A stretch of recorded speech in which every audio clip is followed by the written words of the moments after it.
Monsieur le Président, Madame la Ministre, Madame la Présidente, Madame la Rapporteure, mes chers collègues, consensus, c'est le mot qui caractérise ce texte.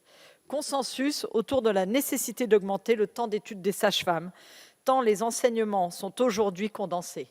Madame la Rapporteure, vous faites là œuvre utile en permettant à une revendication justifiée de trouver la voie législative. À la demande du ministre des Solidarités et de la Santé, un rapport de l'IGAS a été remis en juillet 2021 et recommande une clarification du statut des sages-femmes, de leur mission et celle d'une revalorisation plus globale impliquant une refonte de leur formation. C'est ce dernier enjeu qui est précisément l'objet de ce texte. La proposition de loi que nous étudions va dans le sens d'une nécessaire clarification des prérogatives des sages-femmes et d'une plus grande reconnaissance de leur profession. C'est aussi ce que nous pouvons conclure des différentes auditions qui ont pu être menées. Ce texte, qui complète en partie et amplifie les dispositifs déjà annoncés, est une avancée significative.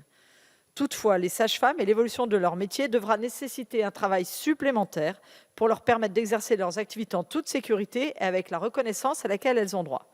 Cela nécessitera, dans un avenir que nous espérons proche, d'autres textes encore plus ambitieux. La création de ce troisième cycle de formation ouvre des perspectives en matière de recherche, de formation, de pratique au service des femmes. Car au fond, c'est de cela qu'il s'agit. Proposer aux femmes des personnels qualifiés et de qualité, des professionnels de la vie de la femme. Dès lors, cette intégration universitaire appelle des conséquences que nous devons anticiper. La première est financière. Entendons-nous, le passage à 6 années d'études est parfaitement justifié et nécessaire. Mais la question qui se pose est celle de l'attractivité du métier.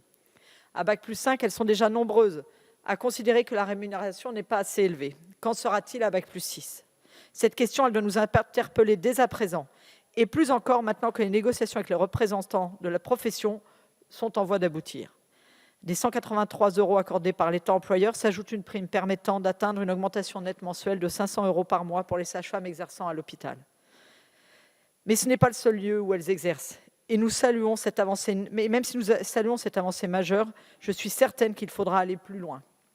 La seconde porte sur les conséquences pratiques.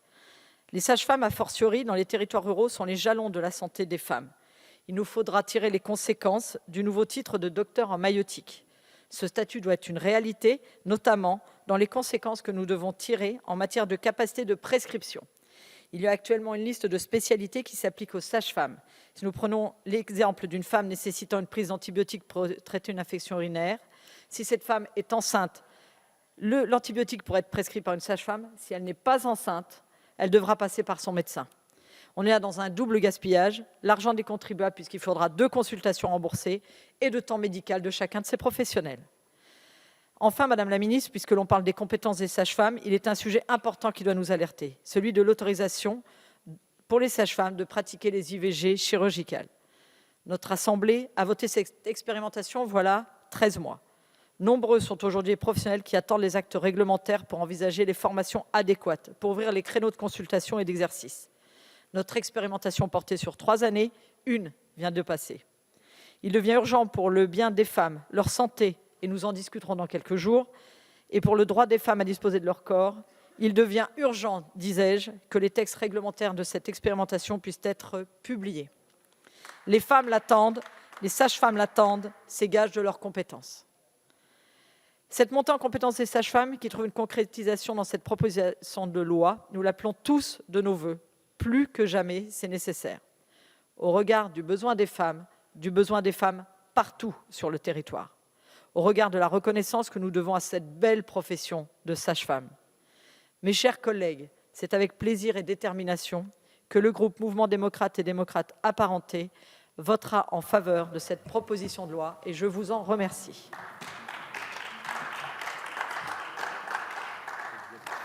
Merci.